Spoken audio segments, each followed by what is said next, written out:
The auction house fell silent as the next lot was announced. The crowd of wealthy interstellar traders and collectors shifted uncomfortably in their seats.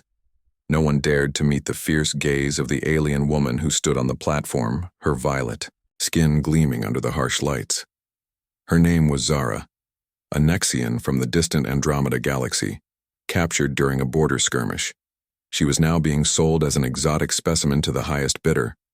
Her angular features were accentuated by bioluminescent markings that pulsed with her anger. Sharp canines protruded slightly from her upper lip, giving her the vampiric appearance that had become her identifier among the captors. The auctioneer cleared his throat nervously as he began the bidding, but was met with averted eyes and uncomfortable silence. From the back of the room, a hand rose slowly into the air. Jack Harmon had not planned to attend an auction today, especially not one dealing in sentient beings. The human trader had simply gotten lost in the massive space station while looking for parts for his modest cargo ship. Yet something about the defiance in the alien woman's eyes caught his attention. He raised his hand before his brain could stop him. The auctioneer pointed at him with obvious relief. 5,000 credits from the human gentleman. Jack had exactly 5,200 credits to his name, enough for the parts he needed, and perhaps a decent meal before his next job. The rational part of his mind screamed at him to lower his hand, but instead he nodded, confirming the bid going once going, twice sold. To the human in the back, in less than 5 minutes, Jack had spent nearly all his credits and become the owner of a being who looked like she wanted nothing more than to tear out his throat. He approached the platform where handlers were preparing to transfer Zara's restraints to him. "I'll remove those," he said, pointing to the energy cuffs binding her wrists. The handler looked at him as if he had suggested, "Breathing vacuum for fun. Your funeral, human. Just sign here." Jack signed the transfer document and watched as the handler deactivated the restraints. Zara rubbed her wrists, her luminescent markings flashing in patterns that suggested confusion rather than the rage he had seen earlier. "You have purchased me, human," she said, her voice carrying a melodic quality despite the hardness of her words. "What tasks do you require?" "None," Jack replied. "I bought your freedom, not your service." Zara tilted her head, the equivalent of a Nexian frown. "This makes no sense," explained. Jack shrugged, looking embarrassed. "Where I come from, we don't buy and sell people. It's wrong. I have a ship. We can take you wherever you want to go." The alien woman studied him, her cat-like eyes narrowing. "My home system is 3 sectors away beyond the Nixian rift." Jack winced. That would use up all his remaining fuel, and then some. "I might need to pick up a few cargo jobs along the way to afford the fuel, but we'll get you there," as they walked through the crowded space station toward the docking bay. Jack became aware of the stares they attracted. Humans were common enough in this part of the galaxy, but Nexians were rare and unmistakable with their violet skin and luminescent markings. A Nexian walking freely beside a human drew suspicious looks. Zara noticed too, her posture becoming more alert. "I am creating difficulties for you. It's not your fault," Jack said. "It's just unusual. Around here, Nexians are usually diplomats, with security details not walking around with scrappy cargo haulers." They reached his ship, the Starlight Runner, a small but reliable vessel that had been Jack's home for the past 3 years. Zara examined it with what appeared to be professional interest. "You maintain this vessel alone?" she observed. Jack nodded as he pressed his palm to the access panel. The airlock hissed open, revealing the cramped but tidy interior. "Just me." "It's not much, but it's home." Once inside, Jack showed Zara to the small, secondary cabin. It was little more than a storage room with a cot, but it offered privacy. "You can stay here. It's not luxurious, but it's yours, until we reach your home." Zara sat on the edge of the cot, her luminescent markings pulsing slowly. "I do not understand your actions, human. Why would you spend your resources to free someone you do not know?" Jack leaned against the doorframe, considering the question. "I saw someone in trouble, and I could help. I guess it's that simple." The alien woman looked unconvinced. "In my experience, nothing is that simple, especially among species that travel between stars. over the next few days as the Starlight Runner made its way to a trading outpost where Jack hoped to find work. Zara remained cautious. She spent her hours observing Jack as he piloted the ship, performed maintenance, and calculated fuel consumption. Her questions were direct and sometimes uncomfortably perceptive. Jack learned that Zara had been a scientist on her homeworld studying interspecies communication before her research vessel was attacked by raiders.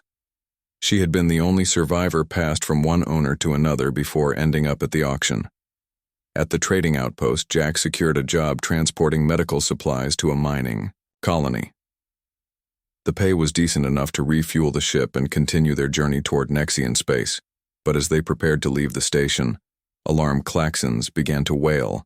Attention, all vessels. The station controller announced quarantine protocols are in effect. A level 1 pathogen has been detected. All ships are grounded until further notice. Jack groaned. This could delay them for days or even weeks. The mining colony needed those supplies and he needed the payment. Zara appeared in the cockpit. "Doorway, I may be able to assist." She said I was a xenopathologist before my capture. Jack looked up surprised. "You mean you study alien diseases?" Zara nodded. "If you can get me access to the station's medical bay, I might be able to identify the pathogen, perhaps even suggest treatment protocols." Getting Zara into the medical bay proved easier than expected. The station was in chaos with medical staff overwhelmed. Jack used his cargo contractor credentials to bring Zara in as a specialist consultant. The desperate chief medical officer was too concerned with the growing number of patients to question her unusual appearance or lack of formal credentials. Zara worked methodically, her luminescent markings glowing intensely as she concentrated. She identified the pathogen within hours, a rare spore that had arrived on a shipment of exotic fruits. The treatment was relatively simple once the pathogen was properly identified. The station administrator was so grateful she not only lifted the quarantine for Jack's ship but also provided additional fuel cells as a bonus. The Starlight Runner departed the next morning with Jack and Zara sharing a rare moment of celebration. "You saved a lot of lives back there," Jack said as they cleared the station's gravity, while Zara nodded, her markings pulsing in what Jack had come to recognize as her version of a smile. "It feels good to use my knowledge to help, rather than being valued only for my rarity." Their journey continued with stops at various outposts for small cargo jobs. Each time they faced challenges together, they navigated treacherous asteroid fields, evaded pirates, and even talked their way out of an Imperial customs inspection. Gradually, the wariness between them dissolved, replaced by something neither had expected: mutual respect and understanding. As they approached the Nixian Rift, the final barrier before Nexian space, Jack felt an unexpected heaviness in his chest. The thought of saying goodbye to Zara had become increasingly difficult. She had become not just a passenger but a partner, her scientific knowledge complementing his practical spacefaring skills. The rift lived up to its reputation. A swirling mass of ionized gases and gravitational anomalies, it was notoriously difficult to navigate. The Starlight Runner shuddered as they entered the edge of the phenomenon. Zara joined Jack in the cockpit without being called, taking the co-pilot's seat with practiced ease. Together they guided the ship deeper into the rift, relying on Jack's piloting skills and Zara's knowledge of the region's physics. When a sudden gravitational wave struck the ship, knocking out their primary navigation system, Zara calmly rerouted power while Jack stabilized their trajectory. Their movements were synchronized now like two parts of a single organism. They emerged from the rift 3 days later, tired but triumphant. The blue-green crescent of Nexia Prime appeared on their view screen. "We made it," Jack said, his voice mixed with both accomplishment and sadness. Zara was quiet, her markings pulsing in complex patterns Jack had never seen before. As they approached the planet's orbital station, she finally spoke. "I have been considering what awaits me on my homeworld. I was taken 3 years ago. My research team likely believes I am dead. My position, my home, all would have been reassigned." Jack glanced at her. "What will you do?" Zara turned to face him. "I have discovered something unexpected during our journey. I have found purpose again. Working with you, I have helped people use my knowledge freely, made my own choices." Her markings pulsed brighter. "If you would permit it, I would prefer to continue traveling with you. There is much of the galaxy I have yet to see under conditions of freedom, relief, and joy spread across Jack's face.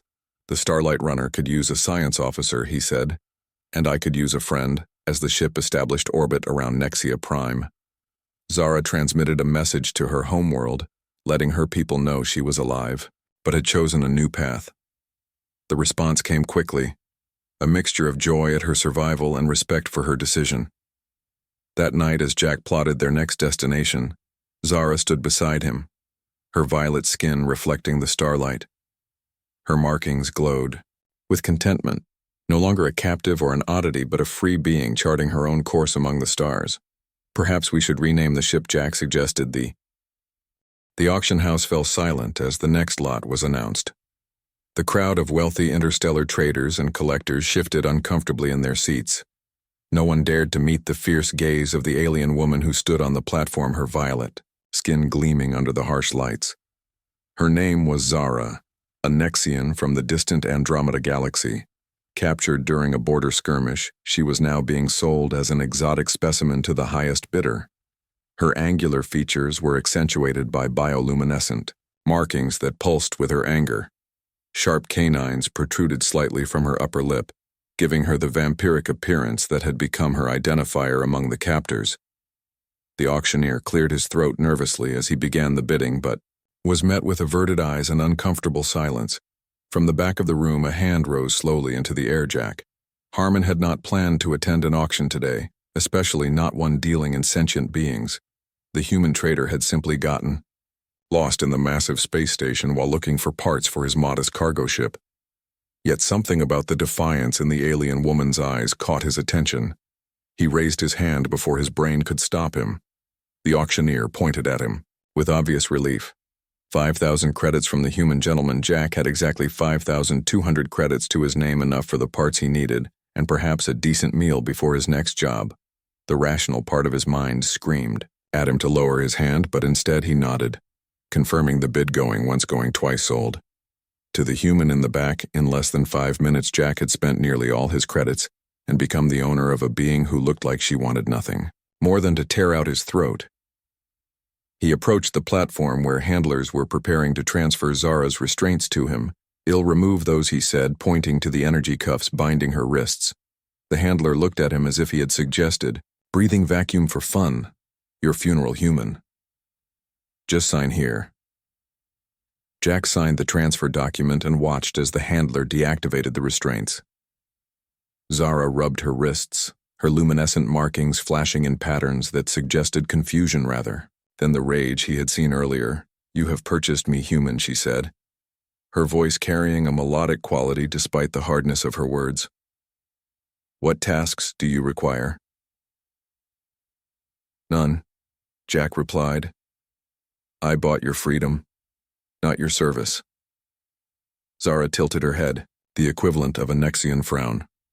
"This makes no sense," explained. Jack shrugged, looking embarrassed. "Where I come from, we don't buy and sell people. It's wrong. I have a ship. We can take you wherever you want to go." The alien woman studied him, her cat-like eyes narrowing. "My home system is 3 sectors away beyond the Nixian." Rift. Jack winced. That would use up all his remaining fuel and then some. "I might need to pick up a few cargo jobs along the way to afford the fuel, but we'll get you there." As they walked through the crowded space station toward the docking bay, Jack became aware of the stares they attracted. Humans were common enough in this part of the galaxy, but Nexians were rare and unmistakable with their violet skin and luminescent markings. A Nexian walking freely beside a human drew suspicious looks. Zara noticed too, her posture becoming more alert. "I am creating difficulties for you. It's not your fault," Jack said. "It's just unusual. Around here, Nexians are usually diplomats, with security details, not walking around with scrappy cargo haulers." They reached his ship, the Starlight Runner, a small but reliable vessel that had been Jack's home for the past 3 years. Zara examined it with what appeared to be professional interest. "You maintain this vessel alone," she observed. Jack nodded as he pressed his palm to the access panel. The airlock hissed open, revealing the cramped but tidy interior. Just me. It's not much, but it's home. Once inside, Jack showed Zara to the small, secondary cabin. It was little more than a storage room with a cot, but it offered privacy. You can stay here. It's not luxurious, but it's yours, until we reach your home. Zara sat on the edge of the cot, her luminescent markings pulsing slowly. I do not understand your actions, human. Why would you spend your resources to free someone you do not know? Jack leaned against the doorframe, considering the question. I saw someone in trouble and I could help. I guess it's that simple. The alien woman looked unconvinced. In my experience, nothing is that simple, especially among species that travel between stars. There is always an ulterior motive. I don't have one, Jack said quietly. Just get some rest. We leave in a few hours, alone in the cockpit. Jack wondered. What had possessed him to make such an impulsive decision? His ship barely had enough supplies for one person, let alone two.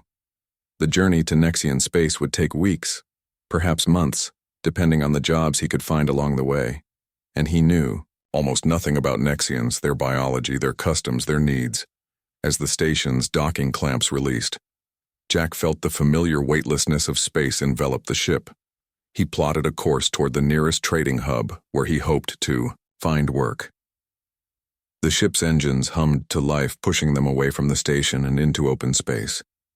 Jack was surprised when Zara appeared in the cockpit doorway a few hours later. He had expected her to remain in the cabin, perhaps planning her escape, or simply avoiding him. Instead, she observed his piloting with obvious interest, her luminescent markings pulsing in what he guessed was curiosity. You fly well, she commented after watching in silence for some time. Most humans rely too heavily on automated systems. Jack smiled despite himself. Thanks, I prefer manual control. Gives me a better feel for the ship. The outpost is 3 days from here at standard speed.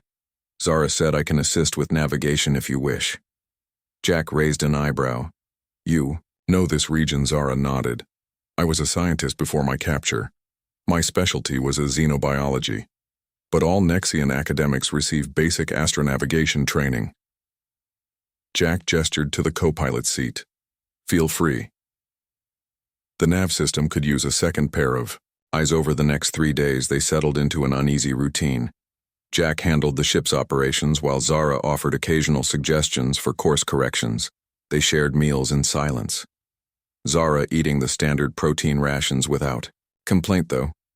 Jack suspected they were far from her usual diet. On the third day, as they approached the trading outpost, Zara finally asked the question that had clearly been on her mind.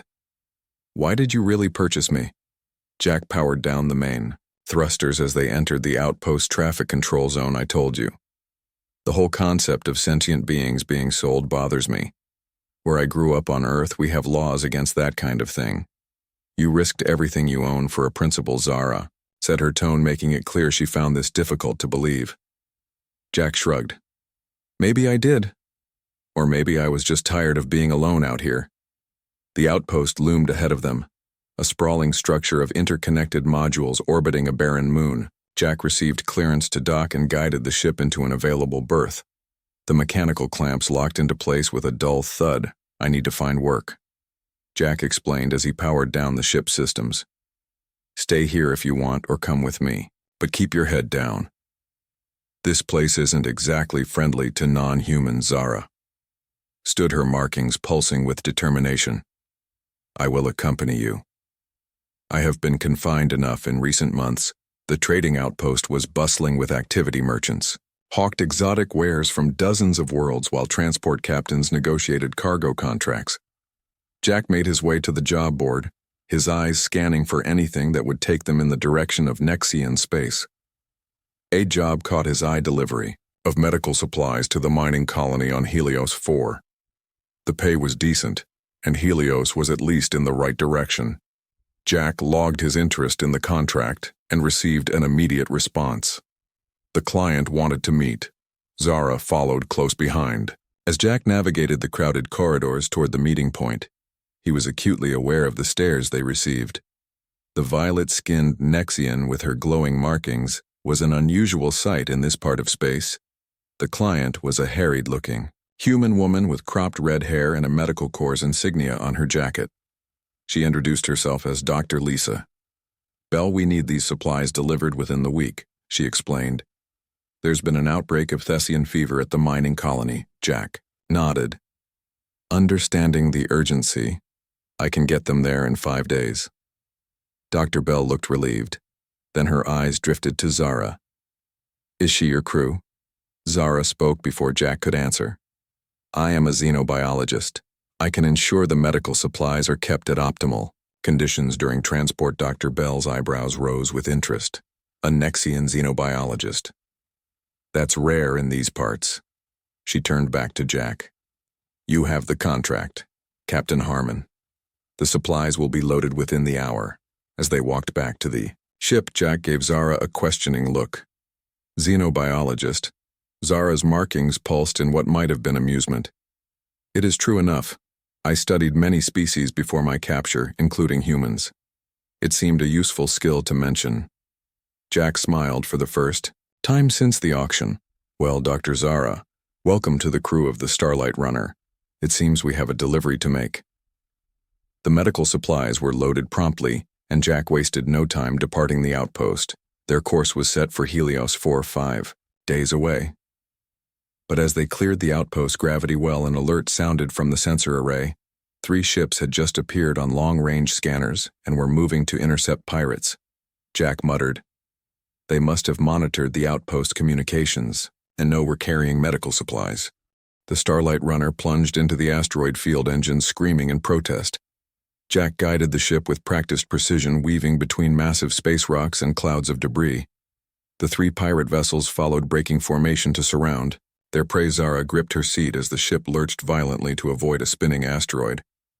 "They are still pursuing us," she observed, her voice remarkably calm, given the circumstances. Jack nodded grimly, his eyes never leaving the viewport. "These are scav raiders. They won't give up easily. Medical supplies fetch a high price on the black market." A warning light flashed on the console. The lead pirate ship had locked weapons. "Brace yourself," Jack called out as he sent the Starlight Runner into a tight spiral. A beam of energy passed close enough to heat the ship's hull, but missed its target. Jack used the asteroids as cover, executing maneuvers that pushed his ship to its limits. One of the pirate vessels misjudged its approach and clipped a small asteroid. The impact sent it spinning out of control, its engines flaring as the pilot struggled to regain stability. "2 left," Jack muttered. Zara studied the sensor display, her luminescent markings pulsing rapidly. "There is a dense cluster of asteroids ahead," she said. "If we can reach it, the larger rocks might block their sensor readings." Jack adjusted course following her suggestion. The Starlight Runner shot toward the asteroid cluster, pushing through a cloud of dust and ice particles. The remaining pirate ships followed, closing the distance. As they entered the dense cluster, Jack cut the main engines, relying only on maneuvering thrusters to guide the ship between the massive rocks. The sudden reduction in power signature confused the pirate scanners, buying them precious seconds. One of the pirate ships drifted too close to a slowly rotating asteroid. The collision wasn't catastrophic, but it damaged the vessel's propulsion system, forcing it to break off pursuit. The final pirate was more cautious but no less determined. Its weapons charged again, preparing to disable the Starlight Runner. Zara pointed to a narrow gap between 2 converging asteroids. "If we time it correctly, we could pass through while they cannot." It was a desperate move, but Jack saw no alternatives. He accelerated toward the gap, watching as the 2 massive rocks slowly moved toward each other. The timing would need to be perfect. Now Zara called out, her markings flashing brilliantly. Jack pushed the ship forward. The Starlight Runner shot through the gap with barely enough clearance for its hull. The pirate ship attempted to follow but was too large. The asteroids scraped against its sides, crushing its outer hull and disabling its weapons. Pirate vessel retreated, its damaged systems no longer capable of pursuit. Jack guided the Starlight Runner out of the asteroid field and plotted a new course to Helios 3. He finally allowed himself to breathe normally again. That was impressive. Piloting, Zara said, her markings pulsing in a pattern Jack hadn't seen before. Jack ran a system check, ensuring the ship hadn't sustained serious damage. Thanks for the navigation assist. We make a good team. Zara seemed surprised by the comment, perhaps. Unused to being treated as an equal, but she nodded her agreement.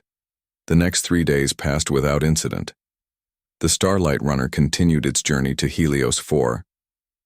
Jack and Zara fell into a comfortable routine, sharing duties and meals. Their conversations became less guarded. Jack told stories of his childhood on Earth and his early days as a cargo hauler. Zara shared limited details of her life on Nexia and her work as a scientist. I studied interspecies communication, Zara explained as they shared a meal in the small galley.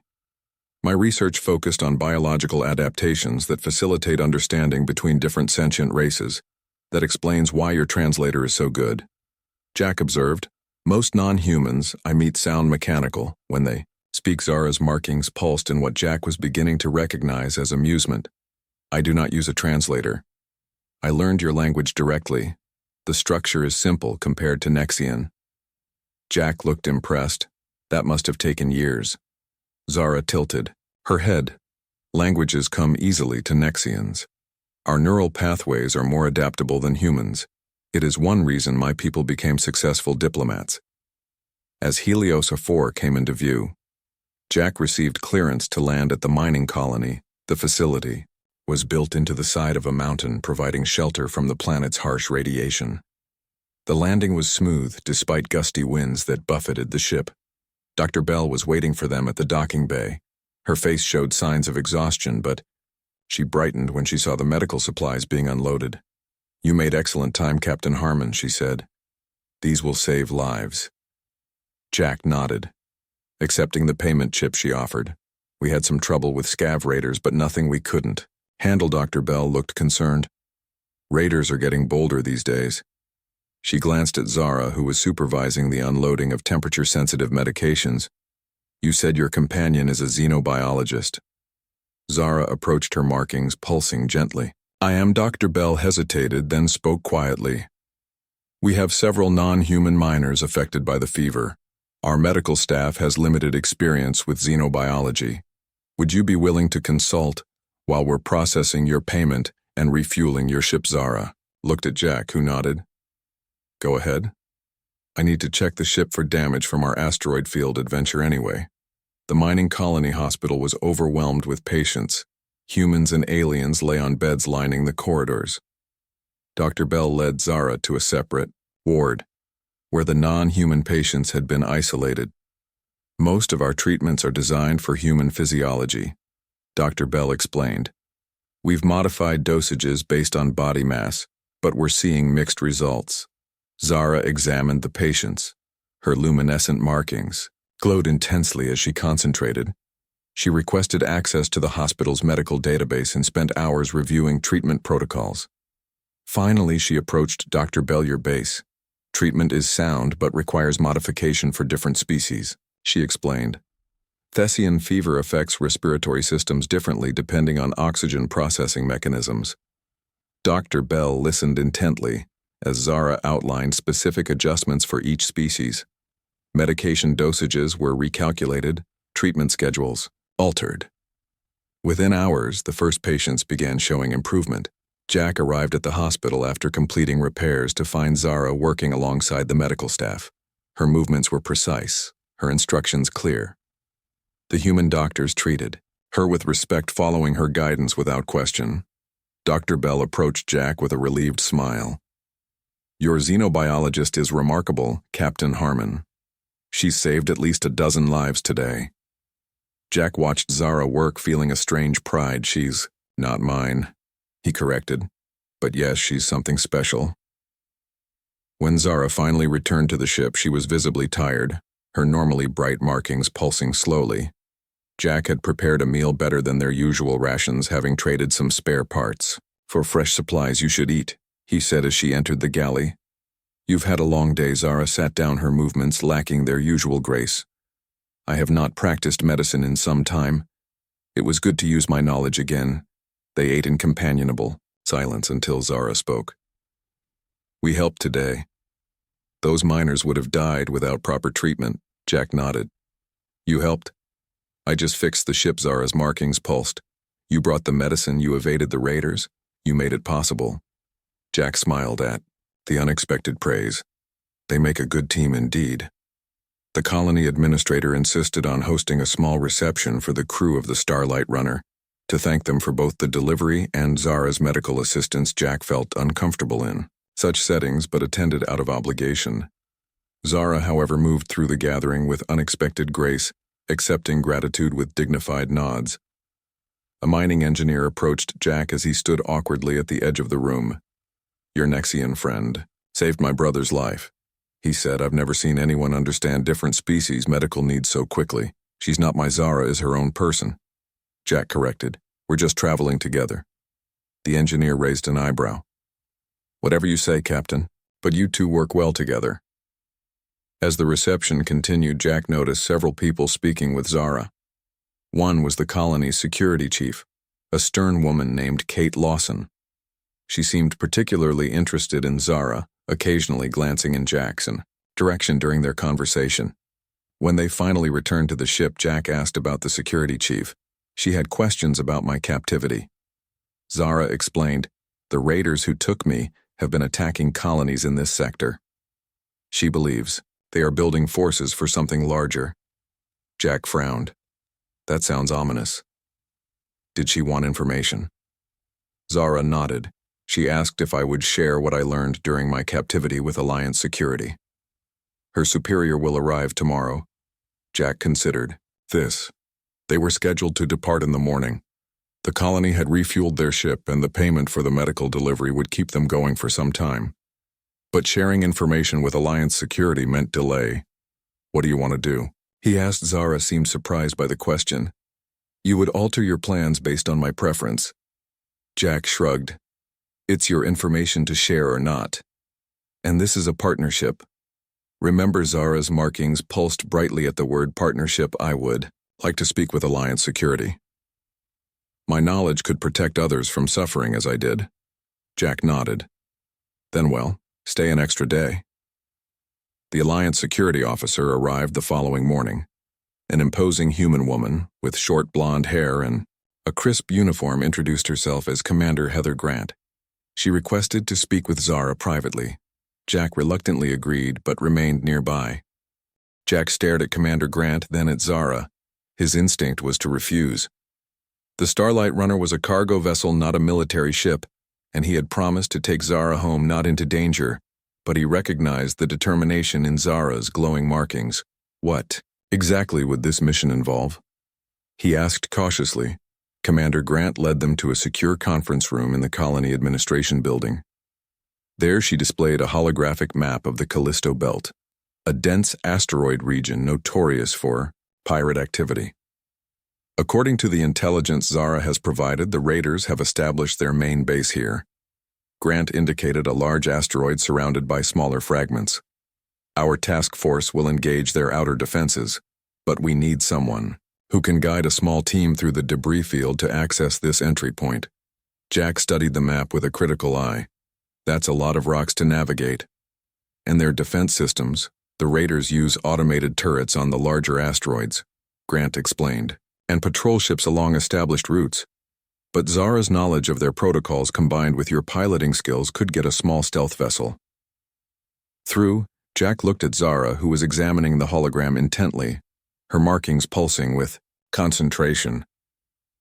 She caught his gaze. "I understand if you refuse," she said. "This is not what you agreed to when you purchased my freedom." Jack sighed heavily. This was far beyond the simple cargo runs he was accustomed to, but something about the raiders bothered him deeply. Their willingness to treat sentient beings as commodities to be bought and sold reminded him too much of the auction house where he had found Zara Watts. The compensation, he asked. Finally, Commander Grant named a figure that made Jack's eyebrows rise enough to refuel his ship, buy needed repairs, and still have plenty left for the journey to Nexian space. "And if we succeed," Zara added, "you will have the gratitude of the Alliance. That could be valuable for a cargo hauler seeking legitimate contracts." Jack weighed his options.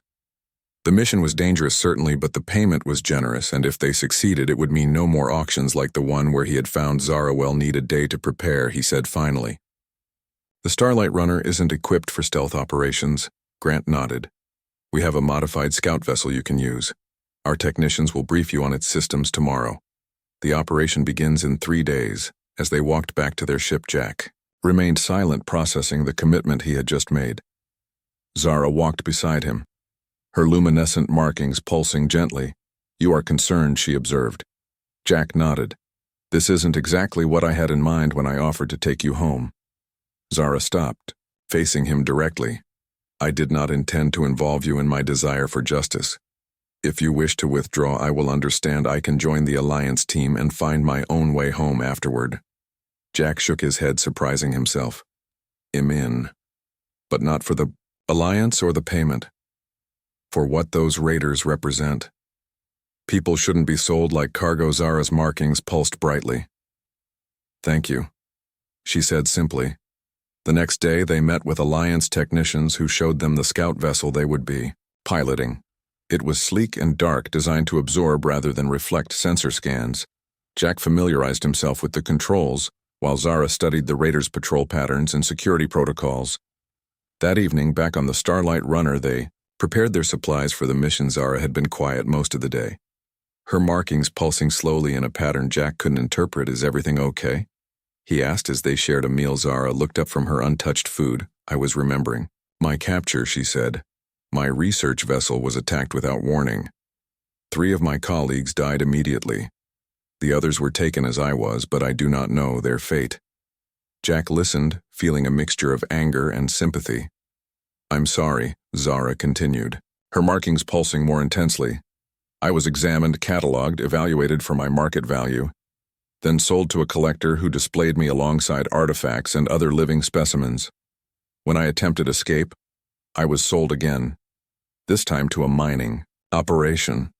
They believed Nexian night vision would be useful in their deeper tunnels. Jack reached across the table hesitantly, placing his hand near hers, not quite touching.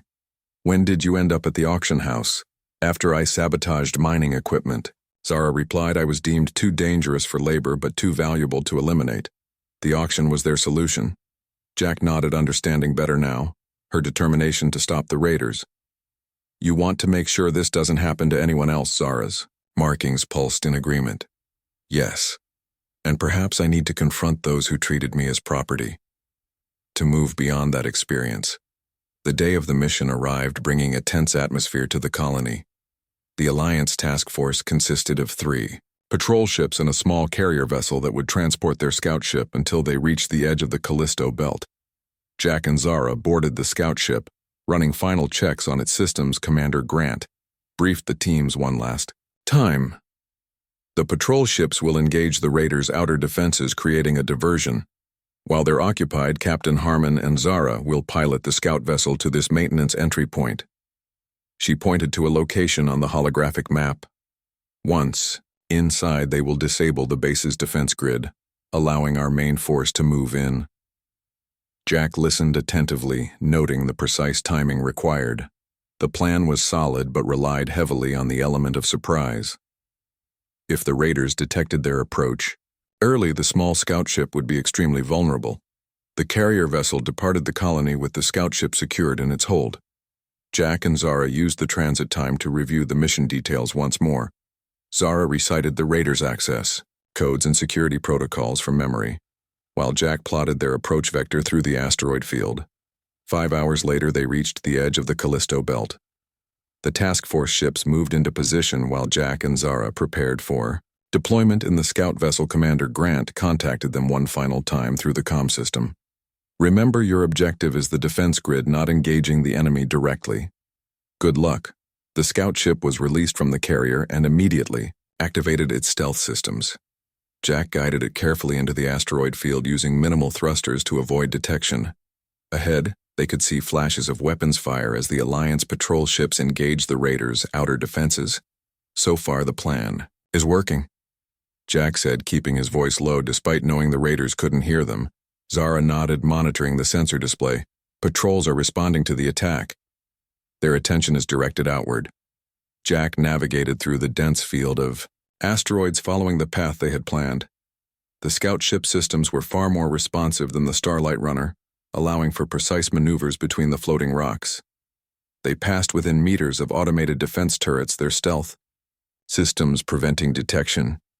As they approached the raiders' base, Jack could see it was larger than the hologram had suggested. A hollowed-out asteroid with docking bays and external structures, lights indicated activity within.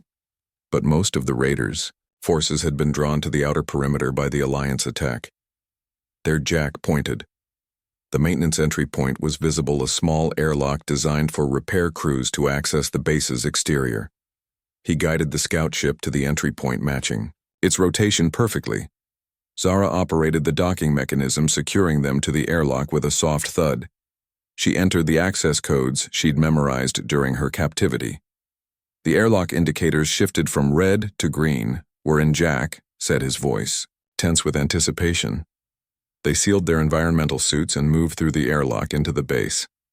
The interior corridors were dimly lit and surprisingly empty. The diversion was working as planned. Zara led the way, having memorized the base's layout from Alliance intelligence combined with her own observations. "The defense control center is 2 levels down," she whispered. "We need to use the maintenance shafts to avoid detection." They found an access panel and descended through narrow passages, designed for service droids. Jack struggled to fit through some of the tighter sections but followed Zara without complaint.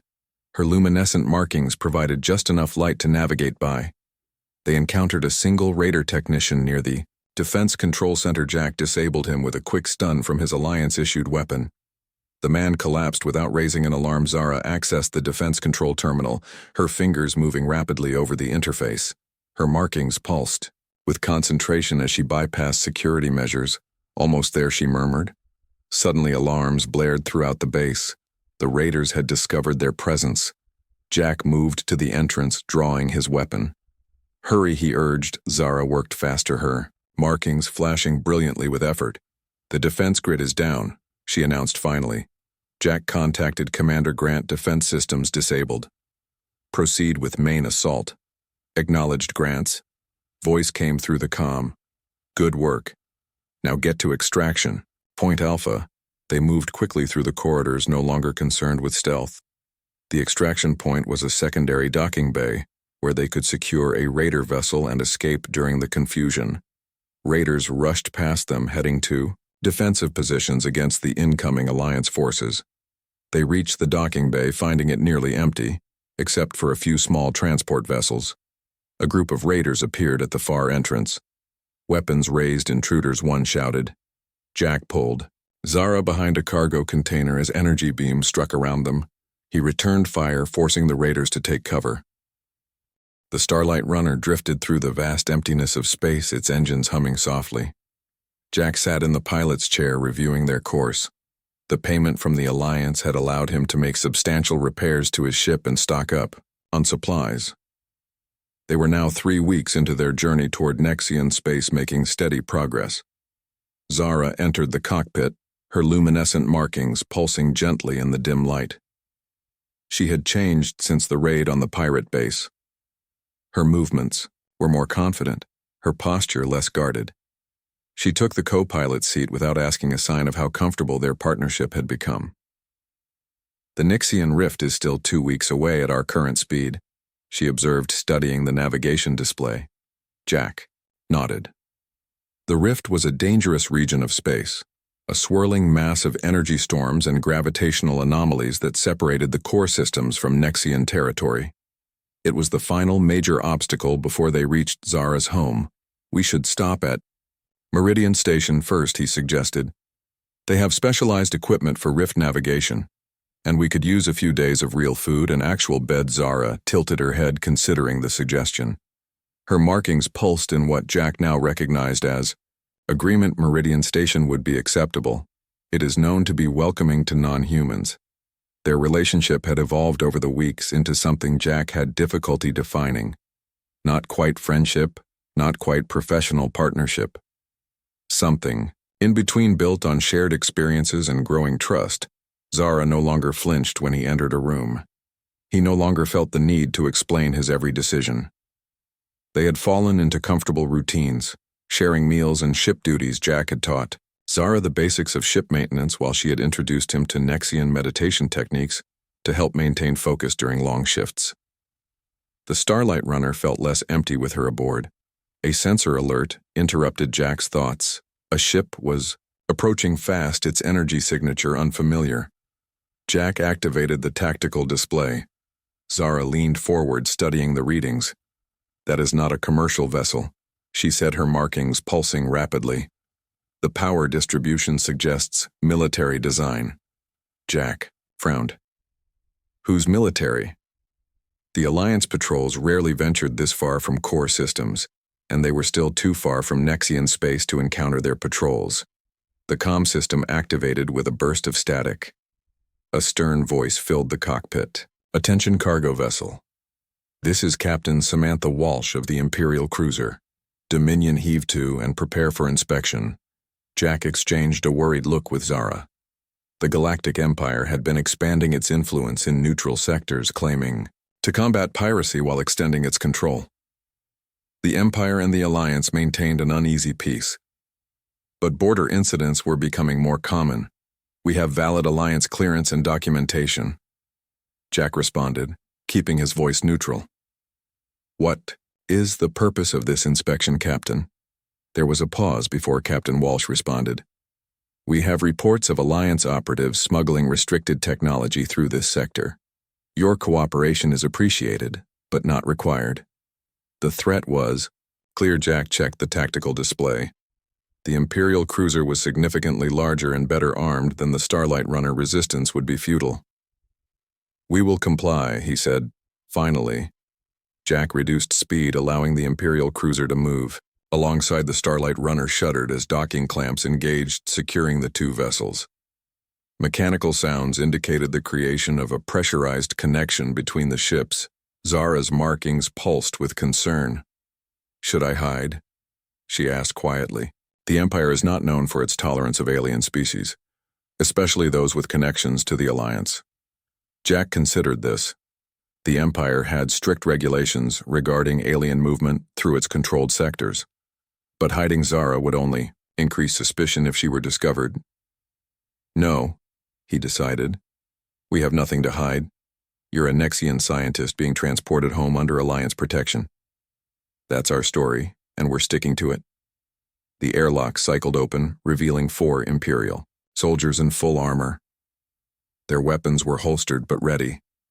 Captain Walsh followed a tall woman with short gray hair and cold eyes. She surveyed the ship's interior with obvious disapproval. Captain Harmon. She said, her gaze fixing on Jack, then shifting to Zara. And your passenger is? Zara spoke before Jack could answer.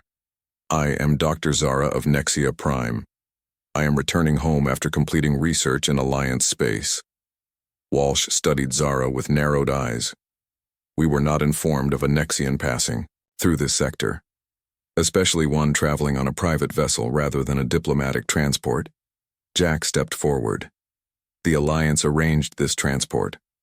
Dr. Zara has all required documentation. Walsh signaled to one of her soldiers, who produced a scanner and began examining the ship. The others spread out, opening storage compartments and checking equipment. The scanner stopped near Zara, the device emitting a series of beeps. The soldier looked at Captain Walsh. Elevated energy readings. Captain, consistent with advanced technology. Walsh's expression hardened. Dr. Zara, would you explain why you're generating unusual energy signatures? Zara remained calm, her markings pulsing steadily. Nexian biology naturally produces bioluminescent energy. It is a characteristic of my species, not technology. Walsh appeared unconvinced. The scanner indicates energy patterns similar to restricted communication devices. Jack intervened. Captain Walsh, I can provide Alliance documentation confirming Dr. Zara's biological nature. If you'll allow me to access our secure files. Walsh considered this, then nodded curtly. Proceed. But no sudden movements. Jack slowly moved to the ship's computer terminal and accessed their documentation. The Alliance had provided detailed files after the Raider base mission, including scientific information about Nexian biology. He displayed these for Captain Walsh. Walsh reviewed the files, her expression remaining stern. Finally, She signaled her soldiers to continue their inspection. They moved methodically through the ship, examining every compartment and container. One of the soldiers emerged from the cargo hold. "Captain," he called. "We found something." Jack's stomach tightened. He had nothing illegal aboard. At least nothing. He was aware of the soldier presented a small device to Captain Walsh. It was cylindrical with Nexian markings. "Is this yours?" she asked. Jack shook his head, never having seen the device before. Zara stepped forward. "That is a Nexian data core," she explained. "It contains my research findings. I was not aware it needed to be declared separately from my personal effects." Walsh handed the device to another soldier for scanning. The scan results appeared to satisfy her. She returned the data core to Zara. "Your documentation is in order," she conceded, though her tone remained suspicious. "The Empire maintains strict protocols regarding alien technology passing through our sectors. In the future, ensure all devices are properly registered." "Thank you," Captain Jack said, keeping his voice respectful. "We appreciate your thoroughness." The Imperial soldiers completed their inspection, finding nothing else of interest. Captain Walsh gave the ship one final survey before addressing Jack. "The Empire is increasing patrols in this region. Captain Harmon, I suggest you proceed directly to the Nixian Rift without deviations. Meridian Station has reported increased raider activity recently." Jack nodded, understanding the warning. "Thank you for the advice, Captain. We'll adjust our course accordingly." After the Imperial soldiers departed and the ship separated, Jack turned to Zara. "What was that device really? And how did it get on my ship?" Zara's markings pulsed with what might have been embarrassment. "I placed it there after the Raider base mission. It contains information I gathered during my captivity. Sensor scans of Raider technology, communication protocols, identification codes. I believe the Alliance might find it useful." Jack frowned, feeling a mix of concern and betrayal. "Why didn't you tell me?" Zara met his gaze directly. "I was unsure how you would respond. You have shown great kindness, but your relationship with the Alliance seems complicated. I did not wish to place you in a difficult position." Jack sighed, running a hand through his hair. "So what's on this data core that had Captain Walsh so interested?" Zara's markings pulsed rapidly. "The Empire and the Raiders have a complicated relationship. The Empire officially condemns Raider activities, but some Imperial factions provide tacit support in exchange for information and resources. My data core contains evidence of these connections." Jack whistled softly. No wonder Walsh was suspicious. If that information became public, it would damage Imperial standing with neutral systems, Zara confirmed, and complicate their negotiations with the Alliance. Jack considered their situation. The Imperial inspection had been a warning. Further travel through Empire-controlled space would likely bring more scrutiny, perhaps with less favorable outcomes.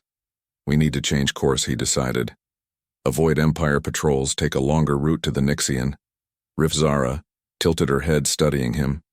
"You are not angry about the data?" Jack shrugged. "I'm not thrilled you kept secrets, but I understand why it's valuable information and probably safer with the Alliance than floating around out here. But next time, tell me what's in my cargo." Zara's markings pulsed in acknowledgement. "There will be no further secrets between us." Jack plotted a new course that would take them around the areas of heaviest Imperial patrol. The route would add several days to their journey, but reduce the risk of another inspection. The Starlight Runner changed direction, its engines pushing harder to compensate for the longer distance.